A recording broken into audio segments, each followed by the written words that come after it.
Good afternoon, everyone. I'd like to welcome everybody to the the May 16th Wolfeboro Police Commission meeting.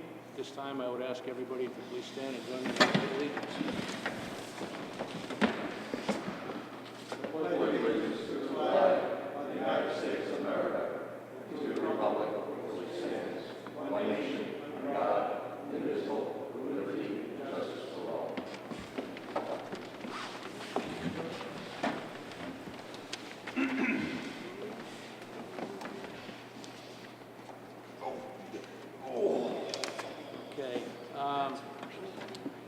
For the minutes of April 18th, I made a couple of grammatical corrections, minor corrections on page 2.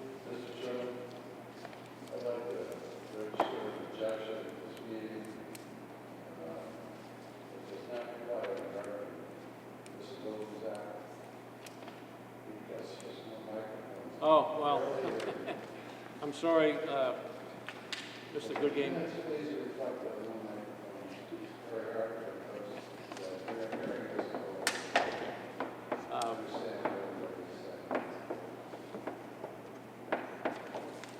So, again, I made a couple of grammatical changes, just addressing the meeting date changes, which we will talk about later on in the meeting. So I am looking for a motion to accept the minutes as amended. As amended. So moved by Commissioner Balboni, seconded by Commissioner O'Brien. All in favor? Aye. And, I would like to take a moment, because I failed to do this, for everybody in TV land and in the audience, I'd like to introduce everybody seated at the table this afternoon. So to your left, the camera's left, we have our representative, one of our representatives from the Budget Committee, Mr. Thomas Bell. Our Executive Secretary, Amy Muccio, who will step away from the table for a moment. Our Selectmen's representative, Mr. Paul O'Brien, seated to my right, camera's left, is Commissioner Balboni and Commissioner Wood. Mr. Bob O'Brien, Chief Dean Rondo to his left. And I'm drawing a blank here, and I know about Matthew Blanche. Also a Budget Committee representative to the Police Commission. Sorry, Matthew, just for one of those days, I apologize. I know who you were. Your name is Senior moment. Yeah. There's a lot of those. So at this time, Chief, if you would like to proceed with the monthly activities. Yes, I would, and I do have two items, Mr. Chairman, for non-public, under personnel, 91A personnel. So moving forward with the April report for the month of May, you'll see that we had a slight increase, 47.61% increase in incidents from 42 to 62, and welcome spring and summer. Total number of offenses for those 62 criminal incidents was 103. So what that really means is that there are multiple offenses contained in each one of those criminal incidents. So what does that mean? That means that there were 62 times where citizens called in essentially with real-life criminal reports of bad things happening, and our officers responded and opened up an official investigation. Each one of those incidents represents an additional investigation being added to the already ongoing role of investigations. In April, we had another uptick in arrests. We went from 25 to 38. That is a 40% increase. And again, we're closing out cases as fast as we get them, and we're making arrests and closing the cases with arrests, and that's what you want with a police department. That's how you want it to. That's how you want it to end. Gentlemen, you have the arrest. You have the arrest reports for the background data, so you can see the who, what, when, where, why aspect of each one of those arrests, and that is a 10-page report. For traffic stops, we had a decrease from 260 to 155, and that represents a 40.3% decrease.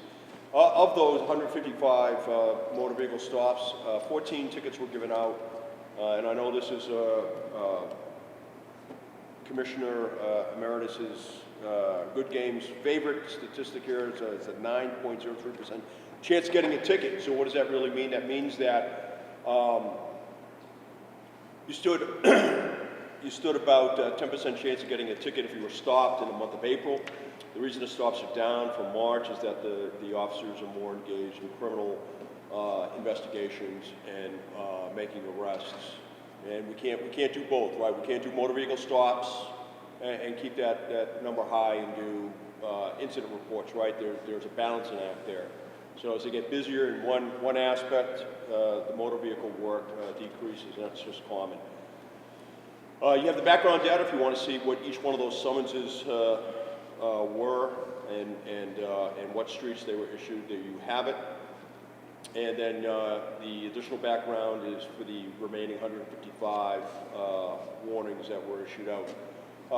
Collisions for the month of April, we saw a slight increase, actually a little bit more than a slight increase. We went from 9 to 16. That represents a 77.78% increase. And again, things are getting busy.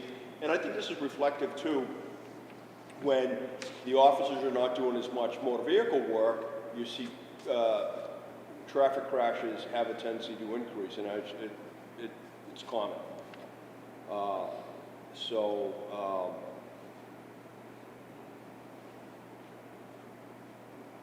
Moving on, I'm sorry, I just lost my place here.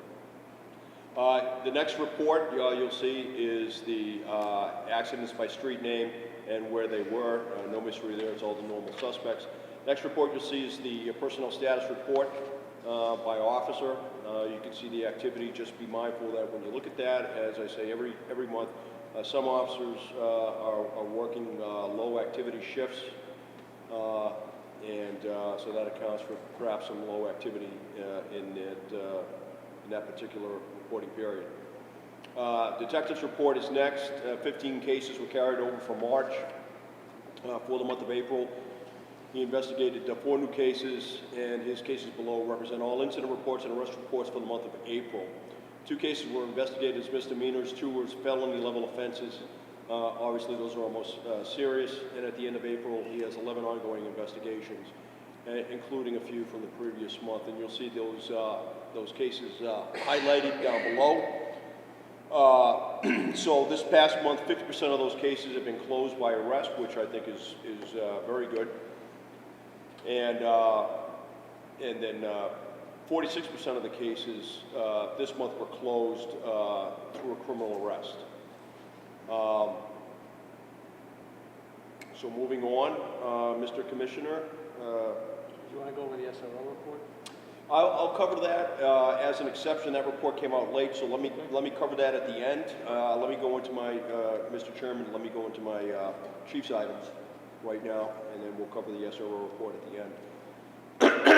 So this past month, the command staff and I conducted 2 internal FY19 budget reviews for the month of April. So far, we're off to a great start, and we are still tracking straight and true on the FY19 budget. I'm happy to report that we look to be coming in at just under 3% spent, which I think is very, very good. So as you know, Mr. Chairman, last year with the budget that was approved, we were able to fix a lot of issues, and I think that's one of the reasons why I think we're up to a pretty good start this year. And knock on wood, we're looking forward for that trend to continue. Officer Chris Dustin was granted a stay from the 179th Academy, and will be attending the 108th Academy class. Start date to be determined, but we think sometime around 2 or 3 September. In the meantime, he's working with Staff Sergeant Maloney on his PT and his fitness regime, so that's very good. And just to update everybody, just so you know, the reason we had asked for Officer Dustin to have a stay from the 179th Academy, which is beginning here, which actually has already begun, it began earlier this month, was that we knew we were short already going into the busy summer, and we wanted to have that officer who's already a part-time certified officer, very experienced young man, and we wanted him for the summer and then sent him at the end of the summer to the academy.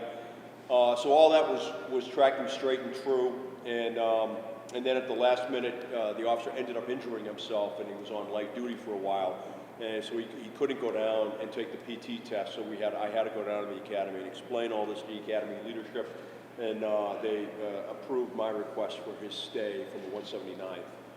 So that's good. And plus, you really don't want to go to the police academy in the summer, right? It's like going to basic training in July.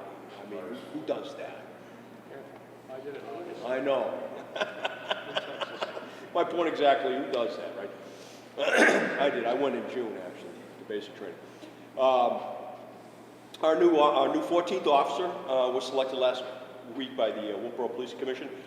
His background investigation is underway, and we will have it completed shortly. And then, as long as he passes the background investigation, we'll present it to the commission, and then we'll schedule a hiring date, and we'll make an announcement as to who that young man is.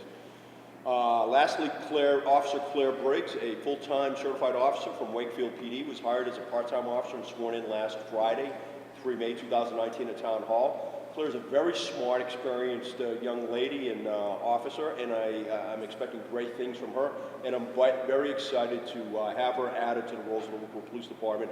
And presently, gentlemen, she is in the field training program right now and doing very well.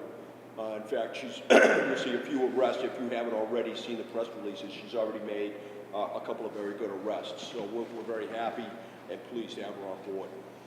I, along with several other staff members, are working on an RF and cell phone coverage map of the geographical area in layout of the town of Wolfeboro. The purpose of this is to see and map out our dead spots and coverage gaps and seams in order to properly provide emergency communications. This will most likely be a 3 or so month study, possibly longer. As we work with our various county, state, and private entities to gain a better understanding of our communications infrastructure, I will keep the commission updated on this very exciting staff project. So I'm heading up that operation, gentlemen, and I'm happy with the way things are turning out, and most likely it'll be completed ahead of schedule. In terms of police investigations and prosecutions through April, it was a busy month for us, and all of our officers are working what I consider major investigations. I will brief the Commission on a case-by-case basis as these matters are completed and forwarded to the various prosecution entities, whether they be at our level or at the county attorney level. In terms of police prosecutions, we have been short on court dates. I'm not sure why, and I will be addressing this with the court.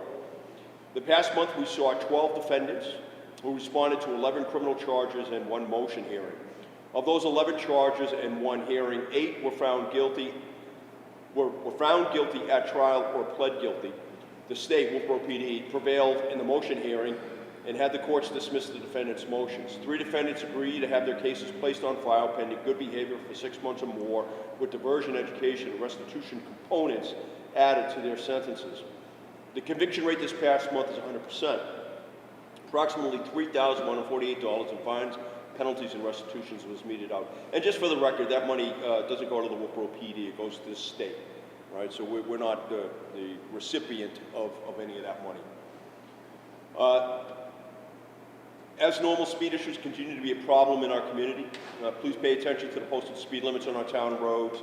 Speed complaints represent some of the most common quality of life issues we receive at the PD. Please be courteous of your friends and neighbors and don't speed. We will be monitoring our roads very carefully. If you are speeding, please slow down. The life you save may be your own. Plus, you don't want to be one of those 155 people whose name ends up on the list in front of the commissioners, right? You don't want that. That's not good. That being said, the department is continuing its enhanced speed enforcement operations in the following areas: Forest Road, Cotton Valley, College Road areas, Beach Pond Road with a focus on the area between Pine Hill Road and North Line Road, Center Street, North Main Street, 109 East, and Sewell Road. The reasons for these speed enforcement operations is due to citizen complaints and data collected and analyzed by our radar trailer. We will continue our efforts in these areas until we are sure that the speeds have come down. If you travel these roads, please be mindful of the speed limits. Also, please keep in mind that after the long winter, the roads are showing signs of disrepair due to frost heaves, water runoff, and other cold and seasonal issues. That was very common this year, and is what we've come to expect living in the Northeast. So when you travel, please keep this in mind and drive slowly until our very talented highway crews can get out there to repair this damage. It does not take very much for a car to sustain steering or wheel damage due to hitting one of these holes or ruts caused by the snow and thaw ice cycles. Thank you very much. And this is a restatement from last month, and I just want to get it out there. The captain has completed a top-to-bottom rewrite of all the department's standard operating procedures. And this, gentlemen, ladies and gentlemen, was quite a task. It was quite an undertaking, about 2 years in the process to do this. The last time this was done was in 1995-96 timeframe. This completes an exhausting 2-year process, which began shortly after my promotion to chief and the captain's promotion to executive officer. This was indeed a huge undertaking and quite an effort. The SOPs are now out for staffing with our first-line supervisors and me. And once that process is complete, we will submit them to the commission for final review and approval.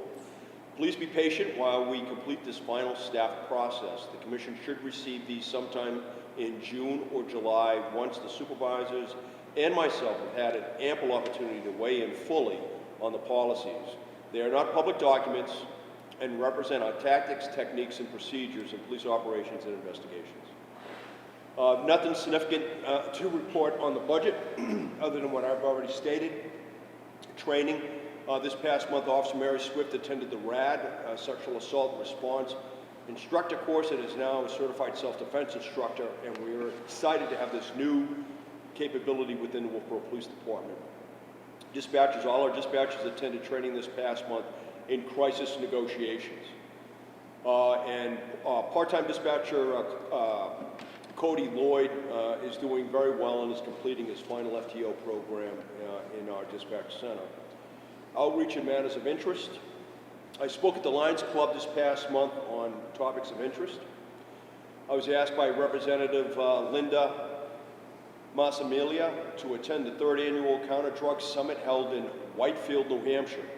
It was a very good event and a lot of good counter-drug strategy came out of it. And I was happy to attend and look forward to the next one scheduled for sometime in October. I just want to say that counter-drug strategy conference is exactly what it says. It brings all of the primary players to the table, and we look at dealing with some of the major issues across the entire broad spectrum of how to get at this counter-drug problem, or how to get at this drug problem. So I was very excited to be part of this. I was very honored to be invited up there by Representative Massimilia, and what an opportunity, and a lot of really great funding initiatives were forwarded to the Executive Council and to the Governor's Office, and it was well attended. It was well attended by the state, well attended by the Attorney General's Office, the state police, and all the other major players in the counter-drugs fight. So that is something I am going to continue to keep on my agenda. I don't mind being part of a meeting where something positive is going to take place and come out of it. I do detest going to meetings where nothing happens. That's a colossal waste of time. The PD took part in the DEA's semi-annual drug take-back event, which was held on 27 April 2019. We took in just over 182 pounds, 7 boxes of drugs that went to the DEA. That is a lot. That is the most we ever have taken in. Think about that, 108, just over 182 pounds. That's a lot. That's a lot of drugs. We look forward to participating in the next scheduled event sometime in late October 2019. And these drug events, as simple as they are, they really do represent one of the pillars in our counter-drug strategy locally here in Wolfeboro. And so that is something that I want to see continue. The town of Wolfeboro does 3 that they fund themselves, and then we participate with the DEA in 2. And I'm always amazed at the amount of drugs that come in at these events. It's really good. And think of it like this. if we weren't collecting these drugs, right, we weren't taking them off the street, that's where they'd end up. They'd end up on the street, or they'd end up in the water supply. And that's not where you want them, folks. All right, so this is good. It's a good event. Both the captain and I meet with concerned citizens regarding a wide range of issues and community involvement topics, and we will always continue to do that. The captain and I spoke on Wolfeboro Community TV this past month, and here's where I want to put out a plug. I was invited to speak on Wolfeboro Community TV on their Veterans on the Front Porch, and I had a great time doing it, and I look forward to doing it again at some point. Joe, you ought to do this. This is a hoot of a time, and you get to talk about your military experience, and you were in very early. You were in a little bit earlier than me. Yeah, a lot earlier. And I think people would really like to hear about that. And so it was really well done. And my thanks to Tim for inviting me down. And so please, folks, turn in, watch that. I thought it was really well done, and it came out nice. The captain and I continue to be regulars at the men's breakfast meetings each month. And I continue to serve on both the Governor's Committee for the Humane and Ethical Treatment of Animals and to serve on Senator Bradley's legislative committee seeking to strengthen the state's animal cruelty laws. And also, the captain and I continue to attend all the boss meetings as scheduled. The captain continues to be part of the master planning process and the technical review and joint loss committees, and I know he really looks forward to those meetings. Lastly, please be our guest on Coffee and Connections with the Chief. And the safety tip of the month is the weather is warming up, folks, so please watch for motorcycles and bicyclists. Gentlemen, subject to your questions, that's all I have. At this moment, I do have 2 items for non-public session. I'd like to go over the school resource officer. Oh, that's right, yes. Let me, thank you, good catch. That's what I'm here for.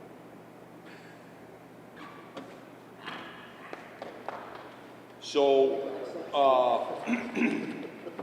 so moving into the school resource officer report for the month of April, he has been, I just want to say that he's been doing a very nice job at both the middle school and the high school. He's been spending a lot of time on a very complex investigation down at the middle school. I have, in fact, I have 4 other officers as well, you know, assigned to that investigation. And that has been, and you'll see that listed here on the notes below, and that has been taking up a lot of his time. But he has been very busy, and you'll see there's a number of drug arrests, disorderly conduct arrests, and some other major investigations that he's been working on.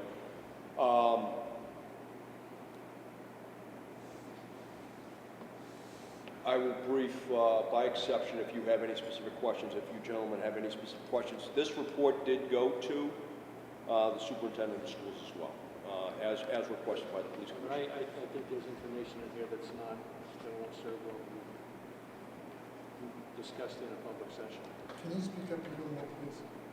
I was just referring to the school resource officer's report, his activity report for the month, and that there are items contained therein that are not matters of public knowledge, and they'll remain that way. Essentially, they're juvenile matters, and we're prohibited from discussing them in full detail. They don't fall under any of the 91A exceptions, so we can't brief them. But suffice to say that the commissioners are sworn elected officials. They do get to see this information, and it's in his report, obviously, and it's he's quite busy. And I just want to bring that to the public's attention that he's very busy up there, and I'm glad we have him up there. I'm very glad we have him up there. He's definitely doing a great job. And I'll tell you right now, if we did not have that officer up there, we would have one duty unit habitually just waiting up there in the parking lot, taking calls and responding to incidents every day. Okay. At this time, under commission items, I would like to first remind everybody that the meetings for for June and July, the next 2 meetings, are both being postponed until the 4th Thursday of the month. So for the month of June, it'll be here in the Great Hall at 4 p.m. on the 27th. That's Thursday, June 27th at 4 p.m. And in July, it'll also be at 4 p.m. here in the Great Hall on Thursday, July 25th. Again, Thursday, July 25th in the Great Hall. The other thing that I'd like to do a little bit of a public service announcement. I'm going to change hats for a moment, take off my police commissioner hat and put on my electrical utility worker hat. I've been involved with electrical utilities for over 30 years. I spent 10 years as a lineman here in Wolfeboro before I went to New Hampshire Electric Co-op. I've been in operations there for over 20 years. So I know about what I'm about to speak on. I was made aware of a motor vehicle accident that occurred on Saturday, May 4th, out on Route 28 in the area of the College Road intersection. The purpose of my speech, if you will, or of my rant, is that I saw a picture posted in social media of that accident, and my first response is, why is this guy out of his car?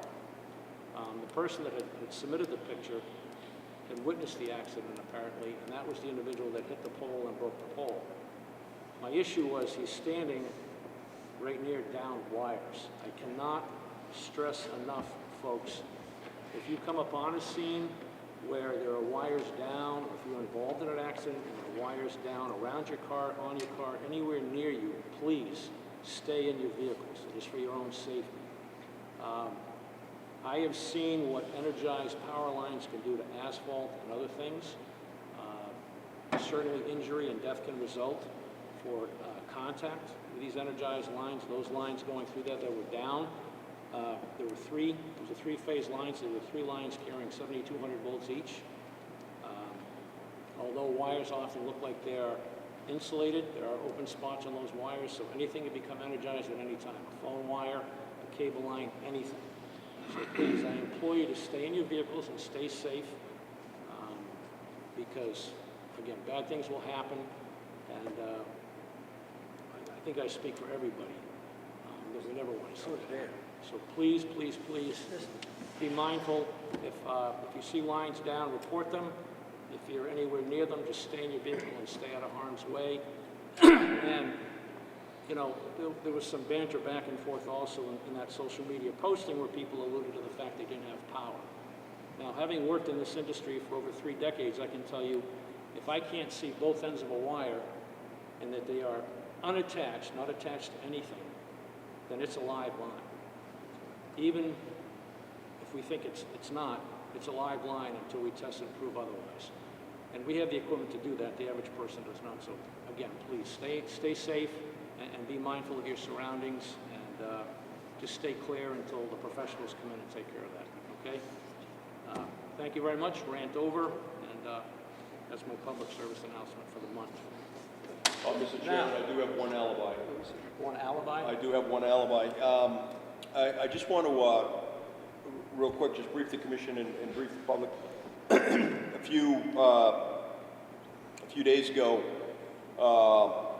we had, unfortunately, an unattended death. It was an accident. It's been ruled an accidental drowning by the ME's office out of Concord.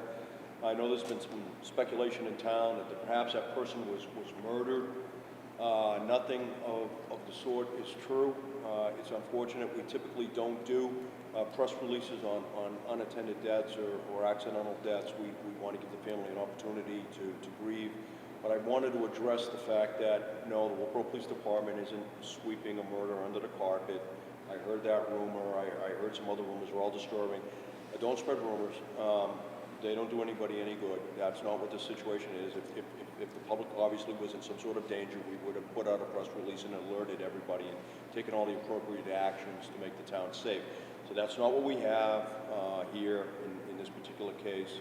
It was an accidental drowning, and right now we just want to give the family an opportunity for closure and come together and to mourn in private, and I think that's what everybody here would want. So that's all I'm going to say to that. Mr. Chairman, thank you. Thank you, Chief. Okay, now to something a little more upbeat. think I'll postpone that part of the meeting for the moment. I don't know where that gentleman disappeared to. So if our selectmen's representative, Mr. Paul O'Brien, would care to speak on the search in progress for the new town manager? I thought that was going to be upbeat. Come on, guys. Oh, yeah, that's a big too. Okay. So, just for the folks in the public, we're probably a week to maybe 10 days, give or take a few days, of having a final selection of a town manager. Immediately following that final selection, we will be conducting a background search, make sure that everything is done according to that we understand the person's background. We asked for volunteers to come forward to help us interview candidates. That activity took place yesterday. We had 3 teams of folks interviewing the candidates. Those teams met separately, and then at the end of the process, they got together and gave their input to the members of the Board of Selectmen. They're all sworn to secrecy because we haven't disclosed who's in, who's not in, and frankly, we have people who are currently employed, and it's not appropriate to talk publicly about somebody who might be looking for a new assignment while they're currently working in a current assignment, despite what other people would like us to do. So the process is moving along. It's on schedule. I would offer. I was early as a selectman last time. We started with 34 candidates last time. We started with about the same number this time. We whittled that list down to 15 candidates last time. We kind of did the same this time. We sent out essay questions, which each member of the board, as well as the panels, read. That then gave us an opportunity to get the list down to a more manageable number. I think we have a very, very competent list of or finalist list of candidates, and it is going to be a really difficult decision because, and I'm not saying this just to be politically appropriate. There are some very, very capable people that have showed up and want the job, despite what other people think about it. We think we got some really fine people, and I thank the panel members who are members of the community, as well as we had a few members of town staff. I thank them for putting in a really hard full day. So that's where we are, about a week to 10 days away, I think, roughly speaking, and I think we'll have a good outcome. So Paul, you mentioned that in this, that you've got some really strong candidates for the final, if you will. Based on your experience with the last process, are some of the candidates new this time that are finalists from last? That's a good question, Steve. Of the 34 candidates that tendered last time, we got, don't hold me to the exact number, but I think we got 3 or 4 repeats. Okay. So, and then the rest were all, fresh, brand new. So it's not like recycling the same candidates from last time. We got 3, 4 repeats, and then the rest were all brand new folks. There's 3 things we look for in the candidates, and one is leadership. No matter what you do, if we don't have leadership, all the rest of the stuff doesn't show up. So we were assessing on leadership, assessing on management skills, relevancy to the job. It is, municipal government, from what I've now learned, it's a little different. I mean, the numbers work the same as in the commercial world, but a little different.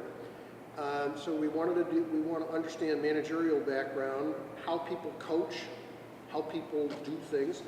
And then we also wanted to see how they present themselves, not from an optics point of view, but how they present themselves to the public. What's their focus? Is their focus out the door, or is their focus in the door? And we're keen to look at people who want to status a lot, status the taxpayer. In fact, we have candidates that are calling, the people who pay taxes our customers, which, for me, I get a big bravo when I hear somebody say that. So that's kind of what we've been looking at, but minimal repeats, which is good. Yeah. Which is really good. It's encouraging. Always good to have a good pool to draw from. Yeah, sure. Okay. Well,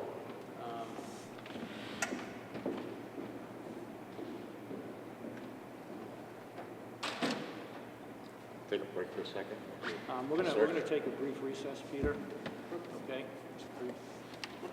Okay, we're back after a Hey, very why don't brief you step break. into the meeting? The last piece that we're gonna do this meeting, we, under the commission items, we're gonna postpone until next month, because that Yeah, individual I has am. left Why the don't you meeting. come on up? And we're going to move Yeah, into can you hear me? a non-public session under right, RSA let's- 91-A:3. Come on back to the meeting. Hiring any person as a public employee. Do I have a motion on that? Okay? All right. We'll take a poll rather of the commission. Calhoun, yes. Wood, yes? Yes. Okay. We stand in recess as we enter into non-public session.